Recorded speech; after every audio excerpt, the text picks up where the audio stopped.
Hello, everyone. Welcome to the Miss Texas Show.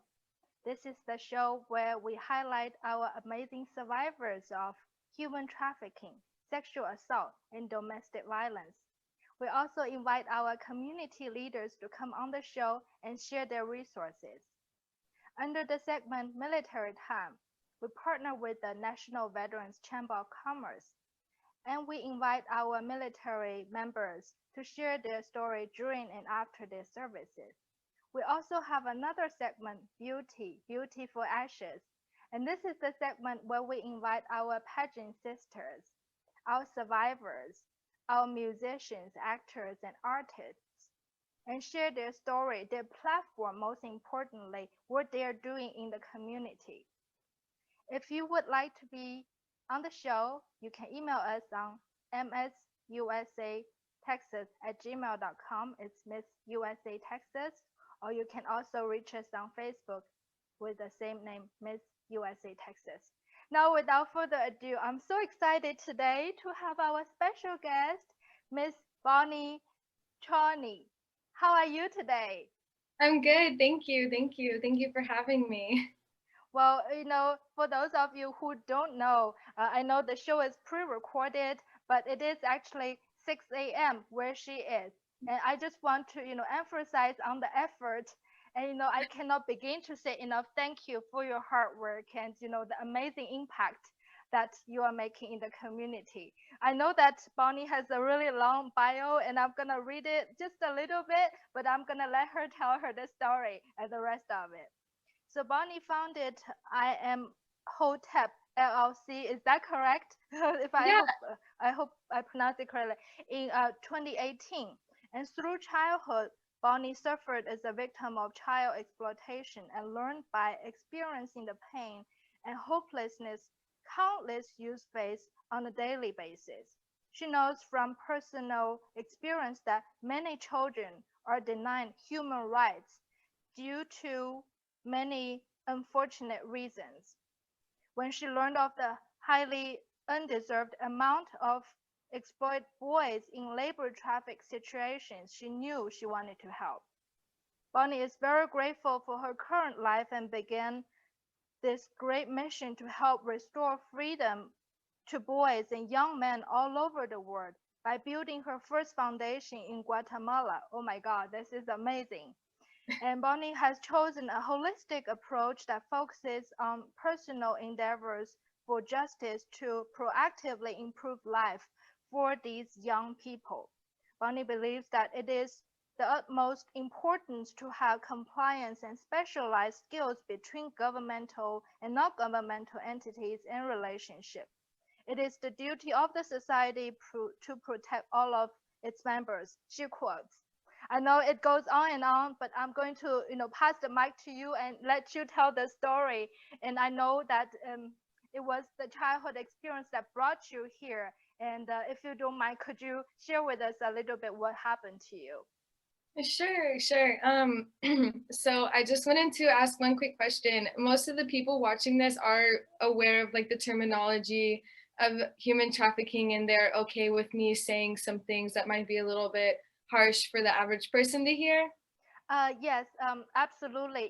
This show is specialized and focused on the community that are survivors, their supporters, their partners, advocates. However, we also, wanted to educate the community to Mhm. understand that so that they can prevent this from whether happening to themselves or their loved ones. So we would love you to, give a quick introduction as well.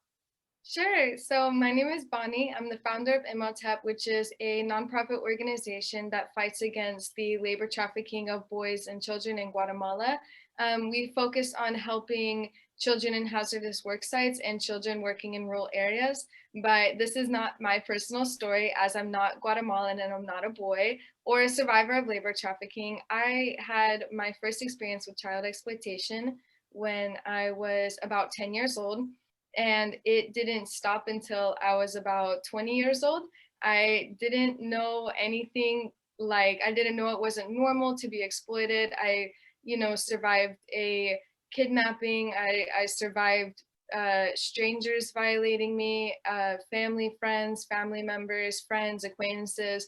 I feel like my story is really important because I had so many diverse exploiters that I feel like I have personal experience on how to avoid getting violated, because I had to work so hard as an adult to avoid getting violated because nobody taught me that it wasn't normal. So I had to learn and create my own life for myself without getting exploited. So if I would have had me when I was a younger girl and I knew myself as an adult, I feel I would have been able to protect myself. And so I feel confident in myself to helping fight against rape culture and child exploitation. So yeah, I pretty much have just dedicated my life as a survivor to helping other people through similar situations. That's amazing, Bonnie. In this show that as you guys have seen that we have interviewed so many amazing survivors, and what our takeaway is like, it's people like yourself and that is dedicated to make sure that they will help the people so that it doesn't happen to other people again. And and you are so young, and I'm so sorry that happened to you when you were only 10 years old and through the age of 20, but you're so young that you have already started this foundation. And can you tell us a little bit more, like like you said, this is not your story, it's for young boy and young man, and it's in Guatemala, and it's labor trafficking. How did you get started with that? I got started working in Guatemala when I was a young girl. My little sister lives there. My older brother is from there. So I've always been submerged inside of the community. And I got to begin volunteering working with children.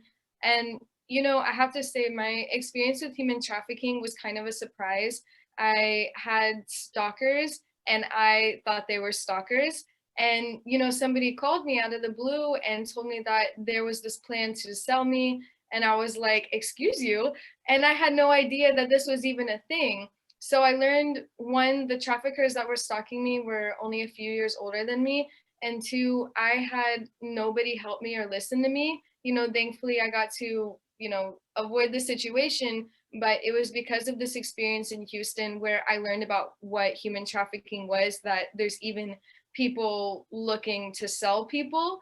So I went back to Guatemala for my own personal reasons. And, after learning about this, you just start to watch things, you just start to get involved with the community. And, I asked the right questions and I got answers that I didn't really want to hear. So I was like, these people are, they're starving, they're indigenous, they're not being helped. I didn't get help, but how much more were they not getting help?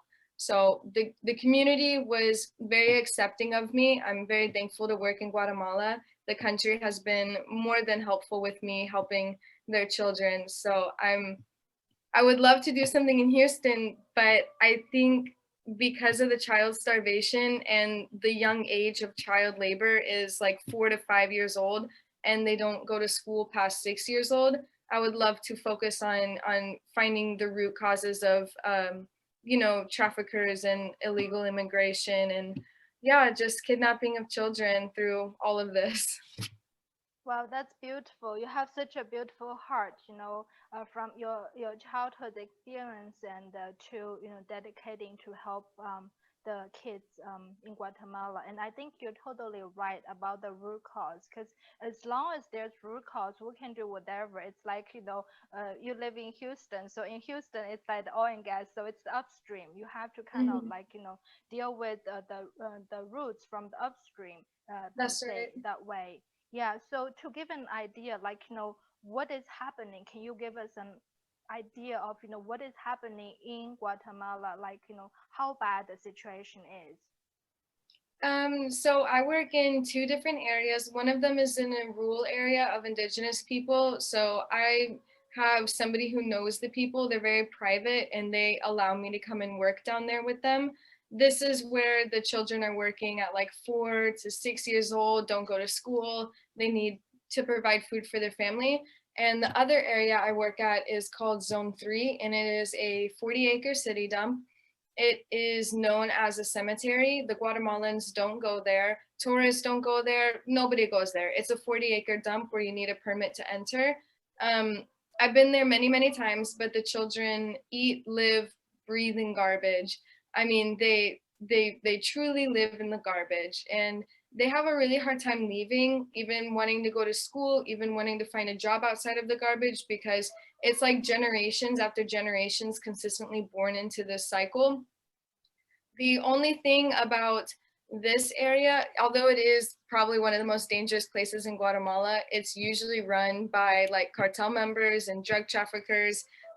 There's a lot of kids that get used as drug mules to transport bags of drugs across the city dump to get new customers. So it's very sad on different levels, but this is one of those situations where you can't say your life is bad and gross, let me fix you. You have to, like, really humble yourself and walk into their community and give them the food and the clothing, and leave it at that. It's a very delicate topic, but these are the two places I'm working in Guatemala. Yes, I think you're right, about how to deal with this, because I think, the victims like yourself, you said, until you came to Houston, you didn't know like what human trafficking is.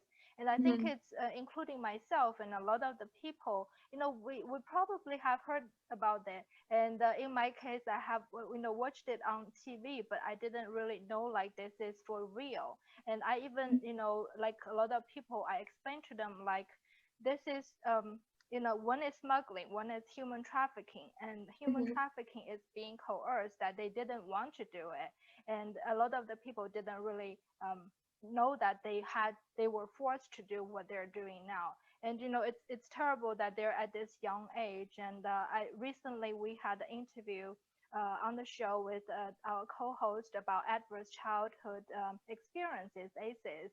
And mhm, these children going through these things, they're gonna have a huge impact on them. I mean, psychologically, not to mention, and I doubt like being not being able to meet the basic needs of food, they're not gonna be able to say, okay, I'm gonna go see a psychologist and I'm a mhm. psychiatrist, or even not even medication, anything. So can you tell our audience, like I'm sure like some of them they might be listening in and they don't know about this situation. Can you tell them like if they were those children, what kind of bad impact that could cause to their life? For Well, most importantly, education is power. So a lot of, I think it was like 95% of Guatemalans have not graduated high school. So of course, if you don't have an education, you don't get paid high money, or even any money at all. You're pretty much having to live off the land. So the children in the indigenous tribes in their community, they become targeted by traffickers because, one, they're indigenous, they may speak a different language than Spanish, like a native language. Two, they may have only done like 3 years of school, that's third grade. And whenever you're 5 years old working on the land and somebody comes up with all these stories and all these lies to you about whatever, and you think it's true because you don't have any knowledge of of the real world, because you're so enclosed in here, because you have lacked so many materials to prepare you for the real world, which is exactly what education is supposed to do. So that is that for the indigenous children. For the children in the dumpster in the hazardous work sites, we noticed a lot of kids leave school to go work to provide food for their family. But the problem with them doing that, even if they are high school and they have completed a couple more years than the rural children, they go into such dangerous work sites. Their chances of survival drop drastically, and it's so sad because you can't talk to them once they leave. So we just really stress the importance of education, because without that, their risk is already high. Without the education, it just skyrockets. So that's it's so sad to talk about. I think this is the first time I've actually been able to talk to a host like this in depth about the children in Guatemala, because I'm so glad you get to understand how many branches human trafficking actually has and how many different ways it can fall into the same exact situation. Yes, absolutely. Like we mentioned earlier, this show is specifically focusing as like a platform for people like yourself. You know, you're not only a survivor. This isn't a house, and it's definitely not a home. It's a prison. The shackles may be invisible, but they are still very real.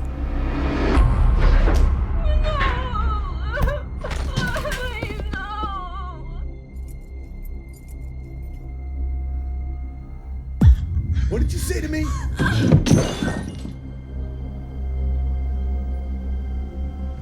You think you can hide from me?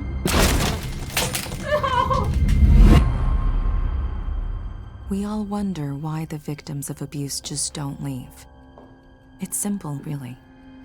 You can't leave if you don't have a place to go. Hope Pigs Global will be that place. If you need help or want to find a way to help, visit hopepigsglobal.org. The end of abuse starts here. So, you know, it's really unfortunate that those kids chose this to do what they do, but we call it choose. They really didn't. They were made to make those choices. And so for the people that are listening in, whether you know they're first time listening in, see what is labor trafficking, what is human trafficking. You know, in the beginning you talked about that. Can you tell a little bit in depth about the types of human trafficking? Um, that are in the community, that so they can keep their eyes open in the future.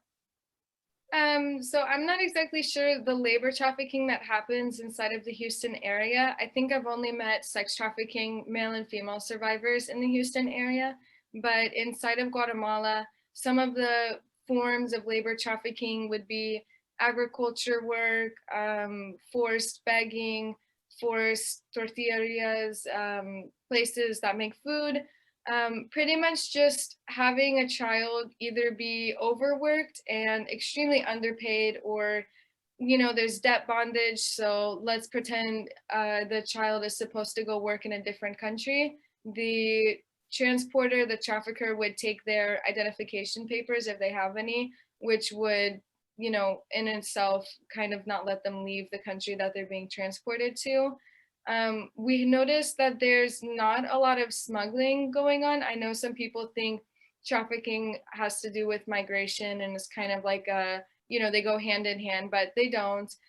We actually have been having a lot of Hondurans in Guatemala, which has increased the kidnapping rate because it's been their way to get some money, a way to get money, for by like holding a child ransom. So that is another thing that we're learning to deal with. I think labor trafficking would vary from country to country, but in of itself, just as you are exploiting a human for sex to make money, you're exploiting a person for their labor to make money. It is pretty much the same idea, only there's not usually a pimp, there's not always a transporter.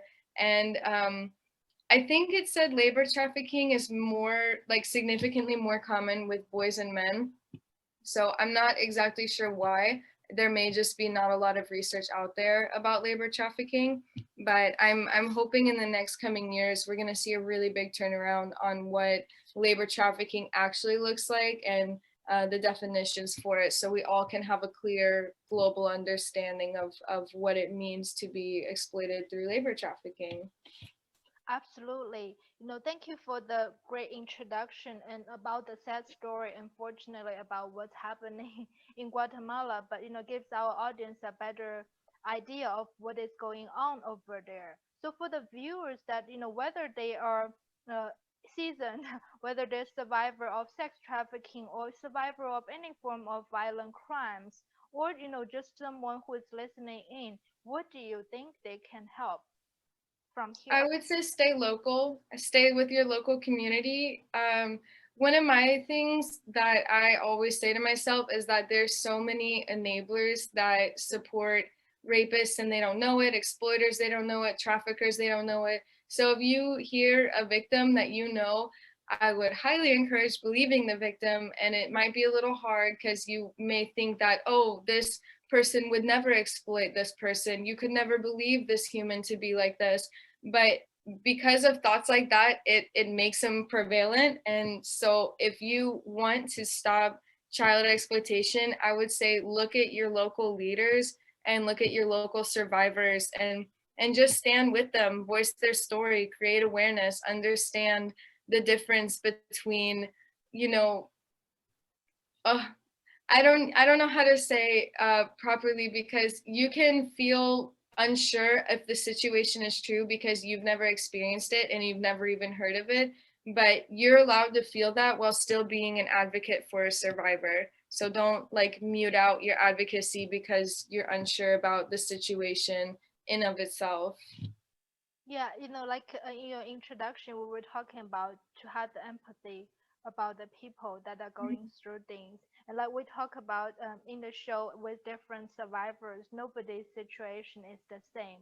And then there's not a comparison to say, okay, this situation of from this person or from wherever it took place is worse than the other. Instead, we're united so that we can give each other the support.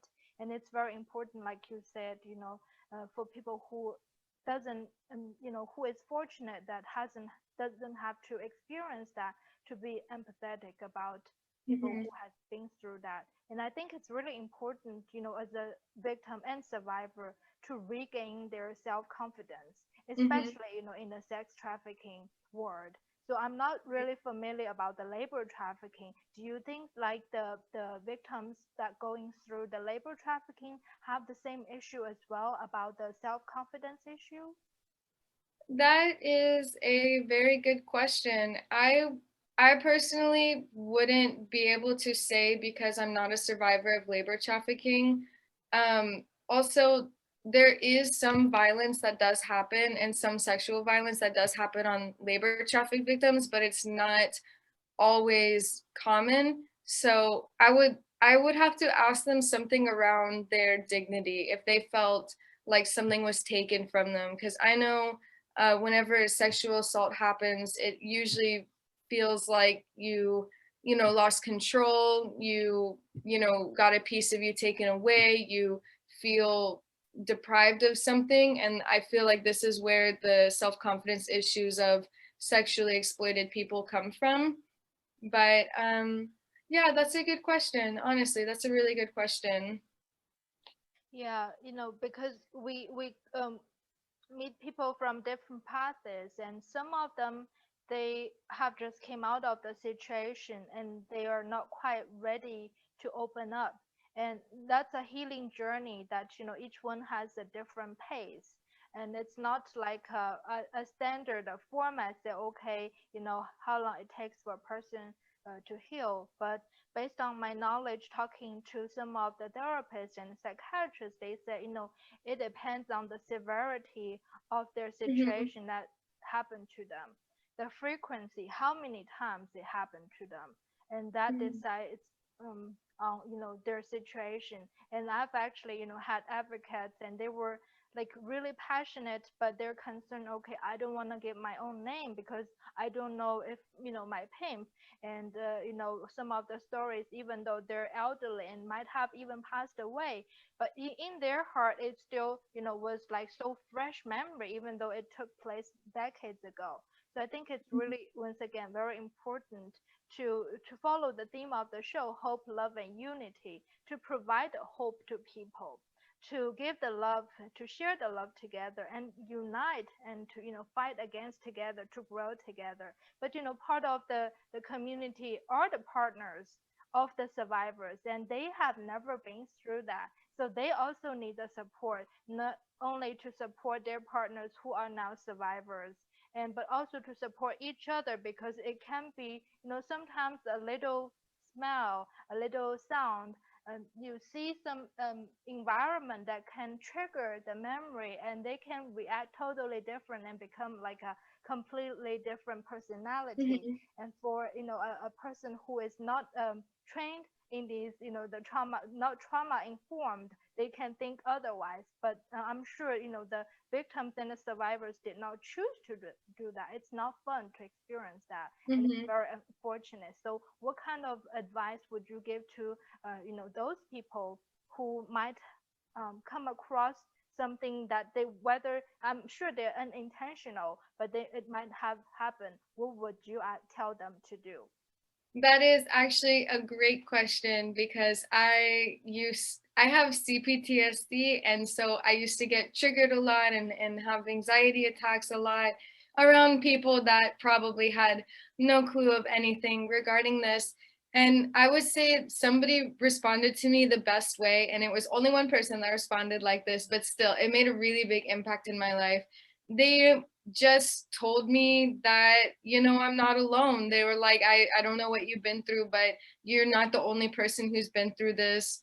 And they just pretty much told me that even if I'm feeling a certain way because of something else, somebody might be feeling the exact same way over a completely different situation. So they just reminded me that I am valid. My feelings do matter, even if they are, negative feelings and trauma response feelings. He pretty much just made me like, I felt like a monster in my anxiety attack. I felt like a monster who got hurt. And he just, it just really humbled me down that it's okay to, go through it. You just sometimes have to push through it. It's not like I'm going to do yoga and I'm fixed. I'm going to go to therapy and I'll be fixed. There's some days that are really hard on people who are healing from trauma. So just remind them that they're not crazy, they're not being too much. Just slow their roll. Help them slow down a bit. Yes, totally. You mentioned something very important as well. Like, this is a journey, and this is not something say, okay, you're healed. And there Mhm. were some days it feels sunny, and some days feels just cloudy, and some days you don't feel like dealing with any people. This is all normal, and it's very important to not be labeled because of what happened to you. We had an Right. interview about, like, one of the guests said, you're not damaged goods, not because someone did something to you. That wasn't your fault. It was just something bad happened to you. And it Mhm. wasn't your fault. So never be labeled. And I love, you talked about, you're yourself. And the famous quote is, I am enough. So you are enough. You just yourself, you're enough. You're so young and so, like, so successful, like, powerful to already have started this foundation, have such a beautiful heart. You are enough, and you are you, and you are unique, and you're, you know, created just to be you. And I'm just so blessed to have met you, and I can't wait to meet you in person someday, You're so to do more sweet. work together. Yes, I'm just so proud of you. I think people all need hope.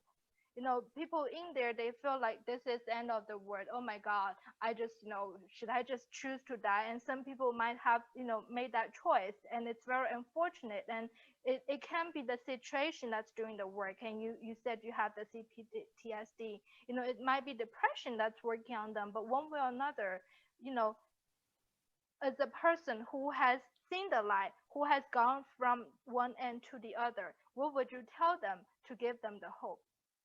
I would tell them keep going, no matter how hard it gets, no matter how many times you fall down, no matter how many people say you can't do it, just keep going. Even if you don't know if you can do it, just go. Because once you start sitting down and thinking about it, you're going to stop and you're going to doubt yourself. So every day is a new day. Every day I tell myself it's a new day. I try and let go of yesterday. I have to forgive myself for my mistakes. And you just have to keep going. Pretend you have a million days ahead of you. Pretend life never ends, and always look forward, because there will always be another day for you to do better and work harder, which is, I mean, what more could you ask for, honestly?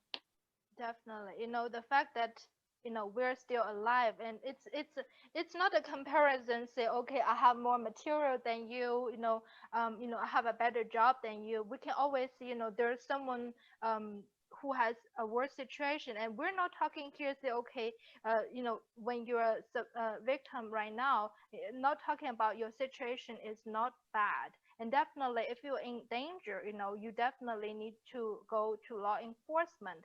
But if you're going through the mental situation, that is something that you need to keep in mind, that there is light at the end of the tunnel. And that's what Mhm. I love about Bonnie, what you're doing. You are a survivor and you're now doing great things for the community. And this is the hope for other people. Do you feel like when I've interviewed a lot of people and they tell me like, when I service other people, I feel like I'm empowered. What do you feel? When I service other people, it makes me feel like I'm not alone. I really struggle finding people who went through things that I went through, which is why I love the anti-trafficking community, because I really mean it. I don't know anybody who's really been through the things I've been through until I found my way into the anti-trafficking community. So when I work with these children that have a hard time getting food and getting water, and at the same time we get to focus on such a heavy crime with such an underserviced population, it makes me feel quite honored to be a survivor and to be a leader, because without all of the pain and experience I went through, I know I would never be capable to help the people that have it much worse than I do. And yeah, it just makes me feel really honored. I guess I feel very, very grateful to be a part of the anti-trafficking community, because I couldn't think of anything more important in the whole world. The sexual exploitation, labor exploitation, it is, I think, just a crime against humanity, honestly. So I wouldn't trade my life for anything. You know, like you said, I have met amazing people, including yourself, in this fight. And a lot of them, just like yourself, they have a full-time job, and they just dedicate the rest of their lives, and they say, what, I wish I don't have to work the other job so that I can just do this. And this is what I truly see, and I see that it came from the bottom of your hearts. And Mhm. that's what's important. And you know that for those listening, you are going through things, know that you are not alone. You have all the supporters here. And I wanted to mention that we also have a support group called Survivors Against Violence Everywhere. It is free, and we'll put the link on the comment section below so you'll be able to join. And it's a safe platform because we do not encourage people, to abuse each other verbally. It is a platform instead to provide the love and give support to each other for those people that we have previously mentioned. I think it's really important that we have a safe community and people feel safe to talk about it, because they do need to let it out somehow, and that's part of the healing as well. So this is wonderful that what you're doing. It's just, I cannot say enough how amazing the work that you do. Now you've talked about given the advice to the audience about what they can do as a part of preventing this from happening. And I would like to discuss about this topic as well. You mentioned that in Guatemala, the labor trafficking, each country is different, but in this situation, it's like, agriculture. So I've heard from my research and working with other advocates, like, for instance, I heard chocolate. So I was told that, like, I used to just like buy chocolate, and I love chocolate, and but they were like, okay, you need to read the label and do the research about the company. Where did the chocolate come from? So do you have any advice, like, in which particular field that these children are servicing, so that at the very least, like we talked about, to cure the root cause. So if we don't buy from those companies, and hopefully we have enough people being educated, then that we can help and that way as well. Okay, sorry about that. Had to change spots. So the number one places that child labor trafficking happens in Guatemala is in fact chocolate, coffee beans, broccoli, sugar canes, and honey farms. So I would say Guatemala is known most definitely for its chocolate and its coffee. So make sure those places are ethically sourced. As far as broccoli goes, we haven't worked on a broccoli farm, but it has been becoming more and more common because the seasons vary so much with this. And then sugar canes. Welcome to the Miss Texas Show. This is the show where we highlight the survivors from traumatic events such as sex trafficking, sexual assault, and domestic violence, as well as wartime trauma survivors. In this show, we also invite our community leaders who would like to come on the show and share resources. We have a segment called Military Time, where we partner with the National Veterans Chamber of Commerce. We invite our veterans and military to share their experience during and after the services. Next, we have a segment, Beauty, Beautiful Ashes. This is a segment where we invite our pageant sisters, winners and contestants, artists, musicians, actors, dancers, last but not least, survivors who are now ambassadors, to come on and share their platforms and amazing impact that they are making in their communities.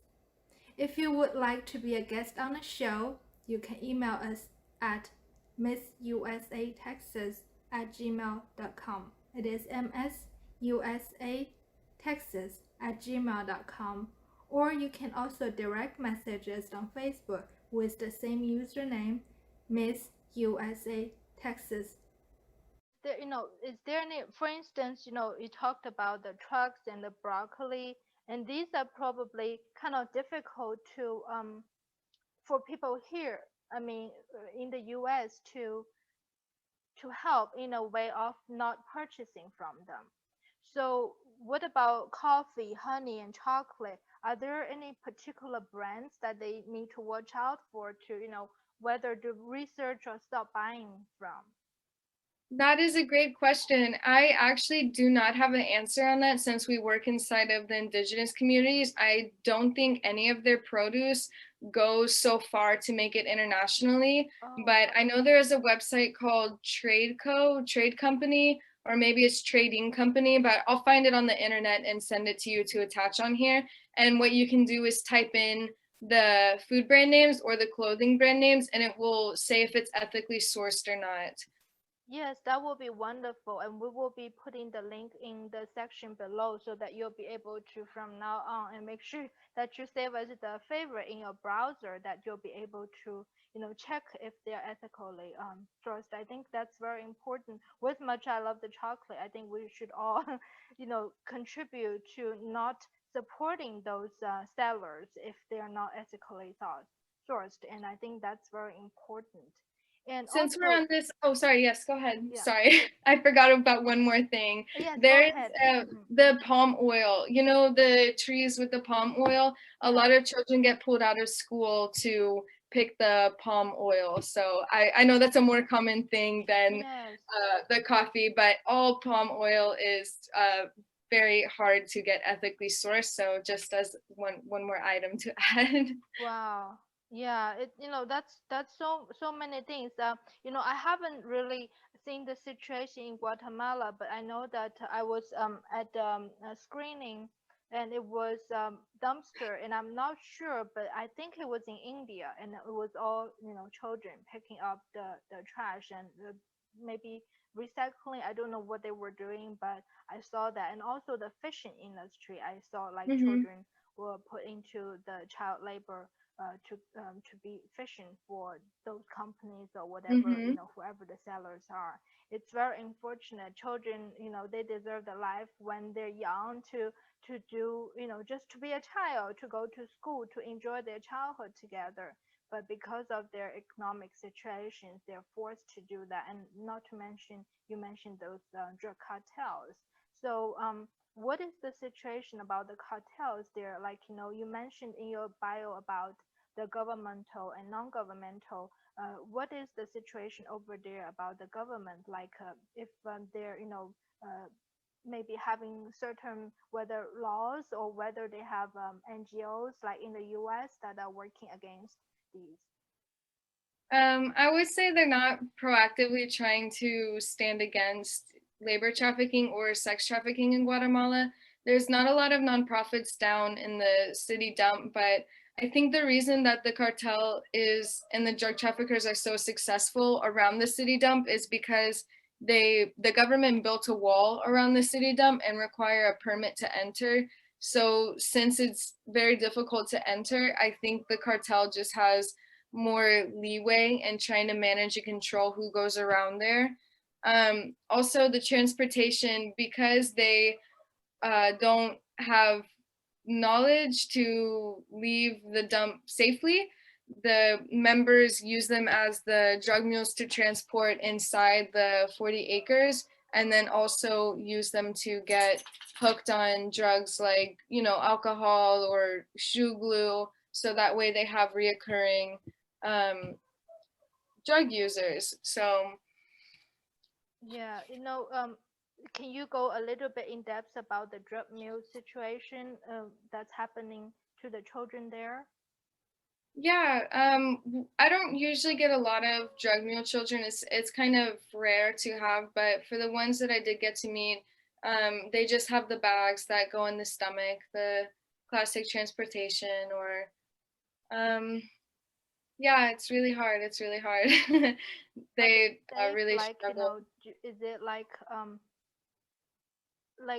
when they get to the other side, and if it doesn't pass through the stomach, do they really get killed um, in order for them to get the drugs out?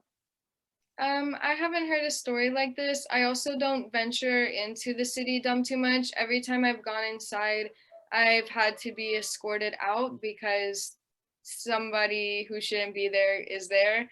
I guess there's gorillas in the mountains. That's what I was told. I haven't met any gorillas. I haven't met any active drug traffickers, but yeah, every time I go down there I can only stay for a couple of hours, and then I usually have to leave outside of the city walls. And there's a little school that we teach prevention education at, and it's called Light for the Future, Luz para el Futuro.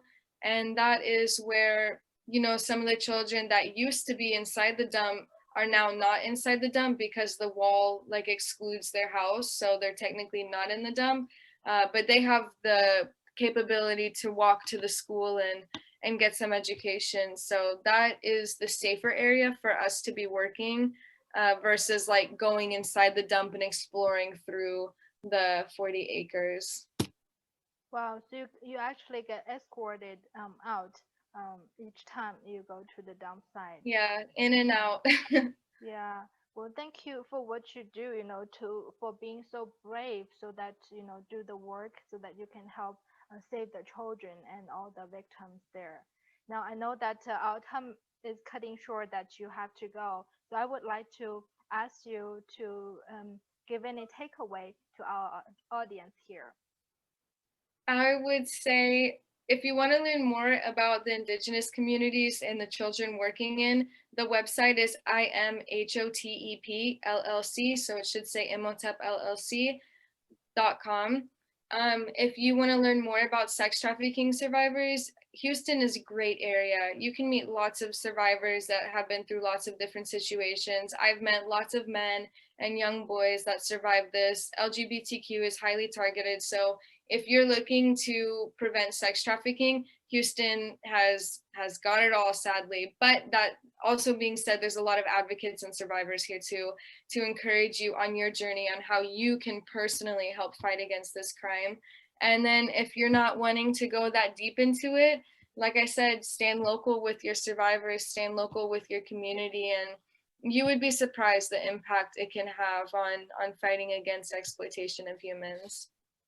Absolutely. Well, thank you so much for educating our, audience here today. Like Bonnie said, this is really like, Houston is very unfortunate, in the United States, the number one in terms of the Mhm. count of the crime cases in the entire country.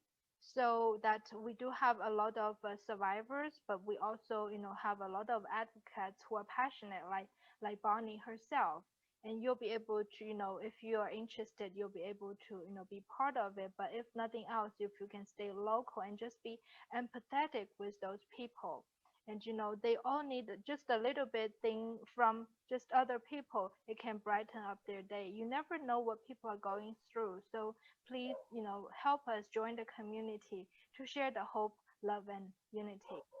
You're watching the Miss Texas show, and this is the show where we highlight our amazing survivors of sex trafficking, sexual assault, and domestic violence.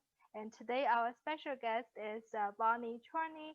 And thank you so much again for your time and the wonderful work that you do. And we can't wait to interview you again to see the updates about Guatemala and other things that you're doing, and we'll be in touch again with you soon. And thank you so much for tuning in, and thank you, Bonnie, for your time again. Thank you. Thank you for having me.